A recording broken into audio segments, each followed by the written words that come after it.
మళ్ళీ కరోనా విలయతాండం చేస్తుంది గైస్. ఇప్పటికే సింగపూర్, హాంకాంగ్, థాయిలాండ్లో చాలా కేసులు అయితే నమోదయ్యాయంట.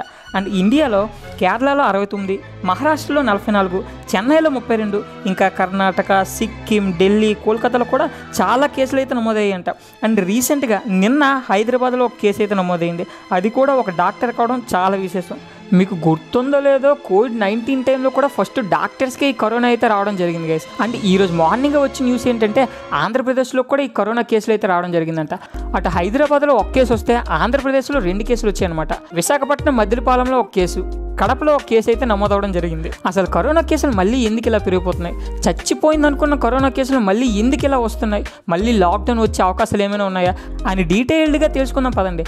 అంతకంటే ముందు ఎవరైనా మన ఛానల్ కొత్తగా వచ్చినట్టయితే వెల్కమ్ టు వీడిపి టాక్స్ గైస్. ఈ వీడియోలో మీకు ఎక్కడైనా ఇన్ఫర్మేటివ్గా అనిపిస్తే ఒక లైక్ కొట్టేయండి. అండ్ ఇలాంటి మరిన్ని లేటెస్ట్ న్యూస్ కోసం కొంచెం సబ్స్క్రైబ్ చేసుకోండి. మీ అందరికీ ఒక డౌట్ రావచ్చు, అప్పుడు గవర్నమెంట్ 2 వ్యాక్సిన్లు అయితే వేసిందిగా, తర్వాత బూస్టర్ డోస్ అని ఇంకోటి వేసింది, తర్వాత కోవిషీల్డ్ అని ఇంకోటి వేసింది, అయినా ఇంకా కోవిడ్ ఎందుకు జనాల్లో ఉంది అని. బట్ ఆ వైరస్ చస్తూ బ్రతుకుతూ ఉందన్నమాట. ఇప్పుడు ఏదో సినిమాలో చూడండి, ఐ థింక్ అనేకుడు మూవీ అనుకుంటా, ఆ మూవీలో ధనుష్ అండ్ ఆ హీరోయిన్ ఒకసారి పుట్టి చేస్తారు, మళ్ళీ పుట్టి చేస్తారు, మళ్ళీ పుట్టి చేస్తారు. సేమ్ అలానే ఈ వైరస్ కూడా చస్తూ బ్రతుకుతూ ఉందన్నమాట. మనందరికీ గుర్తుండే ఉంటుంది 2020లో ఎలా అయితే కరోనా వచ్చిందో, దీనికి మళ్ళీ ఆల్ఫా, బీటా, ఒమిక్రాన్, డెల్టా, బాబో ఎన్ని పేర్లు వచ్చాయి. ఇవన్నీ తలుచుకుంటే అప్పటి రోజులు గుర్తొస్తున్నాయండి. గవర్నమెంట్ వద్దన్న అందరం కలిసి వీధిలో అష్టాచమ్మ ఆడుకోవడం, ప్యాకెట్ ఆడుకోవడం, ఈవినింగ్ క్రికెట్ ఆడుకోవడం, ఇంకా మెయిన్ థింగ్ ఏంటంటే పోలీసులు దొరకకుండా బయట తిరగడం, అని దొరికిన తర్వాత దెబ్బలు తినడం.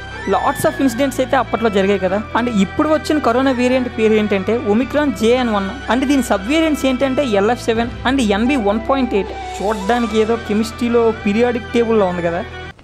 ఇవే తగ్గించుకుంటే మంచిది. మనందరం వ్యాక్సిన్స్ వేసుకున్నాం కదా, కోవిషీల్డ్ వేసుకున్నాం కదా, బూస్టర్ డోస్ వేసుకున్నాం కదా అని విచ్చలవిడిగా తిరిగేస్తే మళ్ళీ మనకు కరోనా వచ్చే అవకాశం ఉంది. 100% కోవిడ్ అయితే స్ప్రెడ్ అయ్యే అవకాశం అయితే ఉంది. సో మన వల్ల పక్కవాడికి రాకుండా చూసుకునే బాధ్యత మందే.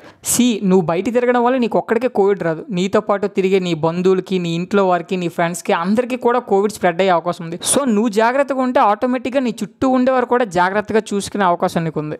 అండ్ ఇందులో బెస్ట్ థింగ్ ఏంటంటే ప్రపంచం మొత్తం, అంటే సింగపూర్ కానీ, ఇండోనేషియా కానీ, జపాన్ కానీ, చైనా కానీ, చాలా దేశాల్లో అయితే కరోనా వచ్చినా ఎక్కడ కూడా ఈ కరోనా డెత్ కేసులు అయితే ఎక్కువగా లేవంట గైస్. ఇంకా అటు WHO కానీ, ఇటు ఇండియన్ గవర్నమెంట్ కానీ ఏం చెప్తుందంటే కోవిడ్ వ్యాక్సిన్ వేసుకున్నారు అండ్ కోవిషీల్డ్ కూడా వేసుకున్నారు కాబట్టి మీకు ఎటువంటి ఎఫెక్ట్ ఉండదని అయితే చెప్తున్నారు.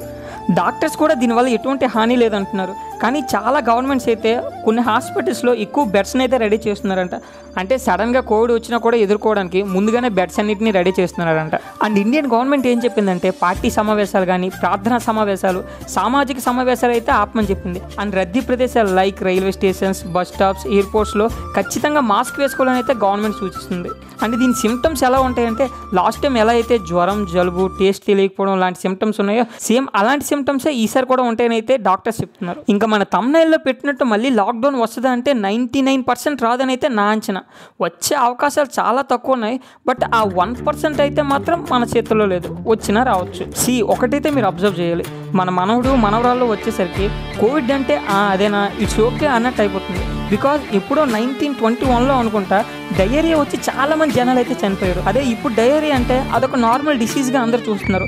ఒక 2-3 రోజులు ఉంటుంది, తర్వాత తగ్గిపోద్ది. సో 100 సంవత్సరాల క్రితం దేనివల్ల అయితే కొన్ని కోట్ల మంది చనిపోయారు, ఇప్పుడు అది జస్ట్ నార్మల్ డిసీజ్ అనమాట. అలానే మన టైంలో కోవిడ్ అంటే మనకు చాలా పెద్ద వైరస్. అలా రాను సంవత్సరాలు గడిచే కొద్దీ దానికి అంత ఇంపాక్ట్ ఉండదు. సో మన వల్ల టైంకి వచ్చేసరికి కోవిడ్ జస్ట్ ఒక వైరస్, దానికి భయపడాల్సిన అవసరం లేదంటారు అంతే. ఇప్పుడు ఈ జలుబు, విరోచనాలు లాగానే కోవిడ్ కూడా ఒక నార్మల్ డిసీజ్ అయిపోద్ది రానున్న తరాలకి. చివరగా మనం ఒక్క విషయం అయితే గమనించాలి, మన ఇండియన్స్ గైస్, మనకి ఇమ్యూనిటీ పవర్ చాలా ఎక్కువ. పెద్ద కరోనా వచ్చినప్పుడే తట్టుకొని నిలబడ్డం మనం. ఇది జస్ట్ వేరియంట్స్, సబ్ వేరియంట్స్, మనకి ఇదంతా జుజ్జుబి. సో అంత భయపడాల్సిన అవసరం అయితే లేదు.